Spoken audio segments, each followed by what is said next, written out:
ni si Bantoy, ang pinaka-cute nga cast ni Paploy. Ano? Uy, Bantoy, pagdali diya!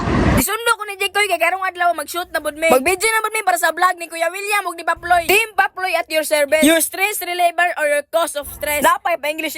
Sa mambura nga biyahe naabot na budme sa balay nila Paploy. Naadiri ang papa ni Paploy ug si Joe Anjo XD. Ano? Ug naabot diriya si Kuya William. Naabot diriya ang mama ni Paploy. Ang last but not the least akong boss amo manager nga si Paploy. Padulong naman ni mga lakaw, musakay na ko sa sakyanan. Akong katapat diri perdi ka busy kasi chat-chat siya mga bae. Naabot na mi sa among shootanan. Diarang mi kay mga naong dinamo dili mo sa ligay. Ay kabala ka sir, inani lang ni mga naong nga pero perti ni mga butana. Ginaog na mi sa sakyanan kay manulod na daw mi. Ug sa nakatuod ug ganin dapit ato-ato ra ni. Nag-video na mo sugod para dali ra mi maman karong adlaw. Pag human na mong video nagrelax mi kadiyot nagsabot po sila nga mga on sa raw mi quick. Tama-tama ra pod gigibang gutom na mi diri. Naabot na po ni mi diri sa quick. Ug nangita mo lami kayo nga quick ug balot diri sa tago. Diri na mo palit kay ante, perting lami sa suka niya dire. Located dira ni siya sa San Miguel, Villaverde. Alawan yung mga naong sa gibang gutom.